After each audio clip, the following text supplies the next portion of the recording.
नमस्कार दोस्तों। आज हम बात कर रहे हैं सेमी ऑटोमेटिक वॉशिंग मशीन में वॉश के दौरान कंटिन्यू ड्रेन होने की समस्या के बारे में। इस प्रॉब्लम के लिए कस्टमर आपसे कई तरह के फीडबैक दे सकता है, जैसे कि कंटिन्यू ड्रेन हो रहा है या फिर पानी टब में रुक नहीं रहा है। इस तरह की प्रॉब्लम के लिए हम एक कस्टमर से क्या क्या क्वेश्चन पूछने चाहिए, चलिए देखते हैं। तो हमारा पहला क्वेश्चन कस्टमर से रहेगा कि आप किस तरह का पानी वॉश के दौरान इस्तेमाल करते हैं, या फिर हम पूछ सकते हैं कि वॉशिंग मशीन में आप किस तरह का पानी इस्तेमाल कर रहे हैं, बोरिंग वाटर या म्युनिसिपल कॉर्पोरेशन का वाटर।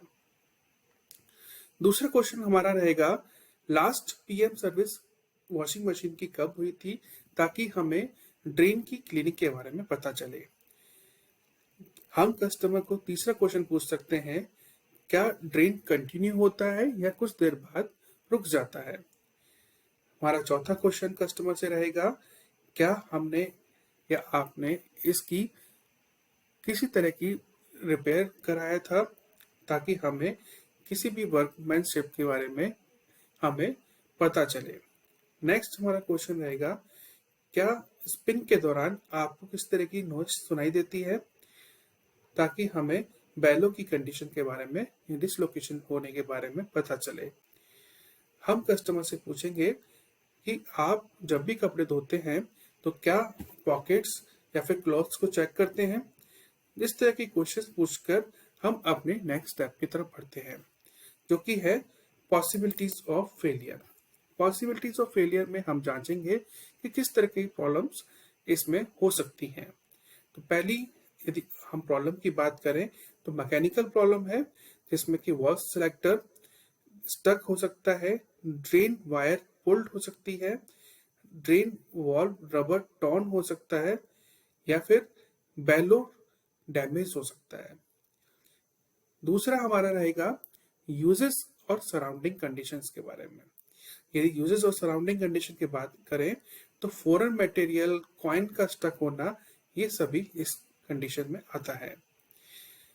पॉसिबिलिटीज ऑफ फेलियर के बाद हम वन बाय वन स्टेप करके हम चेक करेंगे कि प्रॉब्लम किस कंपोनेंट में है। चलिए अब बात करते हैं पैरामीटर्स को चेक करने की प्रोसेस को। पैरामीटर को चेक करने के लिए हम one by one steps follow करेंगे। तो पहला हमारा चेक पॉइंट रहेगा ड्रेन सेलेक्टर की पोजीशन को चेक करने का। हम जांचेंगे कि ड्रेन सेलेक्टर की पोजीशन एक ही पोजीशन पर स्टक तो नहीं है। यदि ऐसी कोई कंडीशन मिलती है तो हम ड्रेन सेलेक्टर को रिप्लेस करेंगे। यदि ड्रेन सेलेक्टर हमारा ओके कंडीशन में है तो हम आगे बढ़ेंगे और ड्रेन वॉल्व की वायर, स्प्रिंग या रॉड को चेक करेंगे। यदि वायर, स्प्रिंग, रॉड किसी तरह से पुल्ड है या स्टक है तो हम उसको एडजस्ट करेंगे। यदि हमारी ड्रेन वॉल्व की वायर, स्प्रिंग या रॉड ओके कंडीशन में है, देन हम आगे अगले स्टेप पहुंचेंगे, जो कि है हमारा ड्रेन वॉल्व। हम ड्रेन वॉल्व में जांचेंगे कि किसी तरह का डैमेज या फिर किसी तरह का फॉरेन मटेरियल इसमें स्टक तो नहीं है। यदि किसी तरह का ब्लॉकेज होता है ड्रेन वॉल्व में, देन हम उसको क्लीन करेंगे। यदि ड्रेन वॉल्व में किसी तरह का डैमेज मिलता है तो हम उसको रिप्लेस करेंगे। यदि हमारे ड्रेन वॉल्व ओके कंडीशन में है, देन हम अगले स्टेप की तरफ बढ़ेंगे, जो कि है हमारा बैलो। हम बैलो में चेक करेंगे बैलो की डिसलोकेशन तो नहीं हो गया है, या फिर बैलो में कोई डैमेज तो नहीं आ गया है। यदि बैलो में किसी तरह का डिसलोकेशन है तो हम उसको फिक्स करेंगे, और यदि किसी तरह का डैमेज है तो हम उसको रिप्लेस करेंगे। चलिए इन सभी पैरामीटर्स को वन बाय वन डिटेल में समझते हैं। तो सबसे पहला हमारा जो पैरामीटर है हमें चेक करने के लिए हमें रिक्वायर्ड टूल्स को रहेंगे, जो कि आपकी स्क्रीन पर अवेलेबल है। तो पहला पैरामीटर हम चेक कर रहे हैं ड्रेन सेलेक्टर का।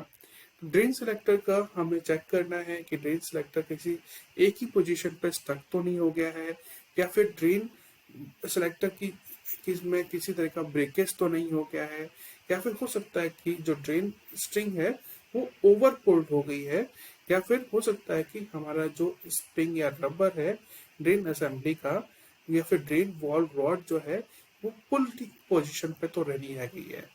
इन सभी कंडीशन में हमें चेक करना है कि ड्रेन सेलेक्टर यदि एक ही पोजीशन पे स्टक हो गया है तो हम ड्रेन सेलेक्टर को रिप्लेस कर सकते हैं।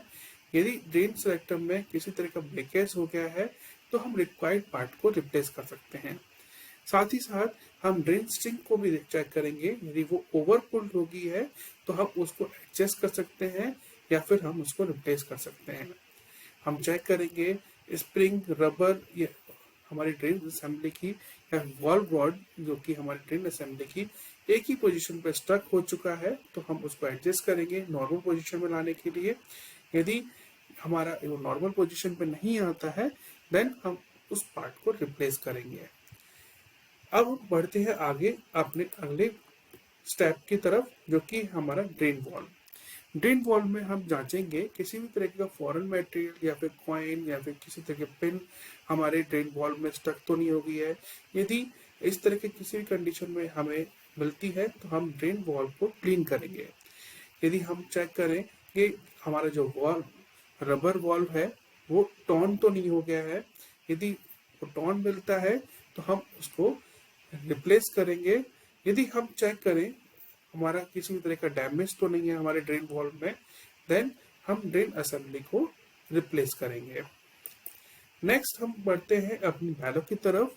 यदि हमें वैलो में किसी भी तरह की डिसलोकेशन मिलती है या फिर बैलो में टॉर्न मिलता है, मतलब बैलो डैमेज हो चुका है या फिर शाफ्ट में रस्ट या फिर शाफ्ट का जो स्पिन मोटर का शाफ्ट है वो बेंट हो चुका है तो हम अगले स्टेप्स में इनको सॉल्व करेंगे। तो यदि हमें बैलो की डिसलोकेशन मिलती है तो हम रिफिट करेंगे बैलो को और उसकी करेक्ट लोकेशन पे उसको फिट करेंगे। यदि हमें बैलो में किसी तरह का डैमेज मिलता है देन हम बैलो को रिप्लेस करेंगे। यदि हमें बैलो में डैमेज मिलता है शाफ्ट की वजह से, स्पिन मोटर के शाफ्ट की वजह से या रस्टिंग की वजह से देन हम शाफ्ट में ऑयलिंग या ग्रीसिंग कर कर शाफ्ट को ठीक कर सकते हैं। यदि हमारी ग्रीसिंग या ऑयलिंग से शाफ्ट की जो पोजीशन है वो ठीक नहीं होती है देन हम उसको रिप्लेस करेंगे। नेक्स्ट हम चेक करेंगे कि स्पिन शाफ्ट जो है, स्पिन टब जो है वो बैंड तो नहीं हो गया है। स्पिन शाफ्ट यदि बैंड हो गया है देन हम स्पिन टब असेंबली को रिप्लेस करेंगे। याद रखिए जब भी हम बैलो को रिप्लेस करते हैं तो हमें वाटर लीकेज की समस्या को जरूर चेक करना है। यदि इस तरह की प्रॉब्लम्स को यदि हमें सॉल्व करना है तो हमें कस्टम को भी गाइड करना होगा। कस्टम को गाइड करेंगे जब भी आप कपड़े धोने जाएं तो फॉरेन मेटेरियल्स को कपड़ों से बाहर निकाल दें, जैसे कि कॉइन, पिन, इन सभी को बाहर निकालकर कपड़ों से तभी कपड़ों को धोने के लिए डालें। याद रखें कस्टम को गाइड करें कि पीएम सर्विस वॉशिंग मशीन की बहुत ज़रूरी है जिससे हमारी वॉशिंग मशीन की लाइफ इम्प्रूव होती है।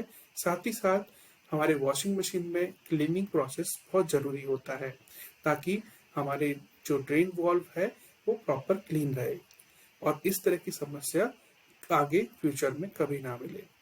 साथ ही साथ हमें कस्टमर को गाइड करना है कि किस तरह से आप जो हमारी स्प्रिंग है स्टक हो जाती है, जो स्प्रिंग या फिर ड्रेन रॉड जो है वो स्टक हो जाती है उसको किस तरह से हमें रिलीज करना है। उम्मीद करता हूँ कि आपको इस वीडियो में समझ में आया होगा कि हम वाटर लीकेज की प्रॉब्लम वॉशिंग मशीन में कैसे सॉल्व कर सकते हैं। Thank you so much.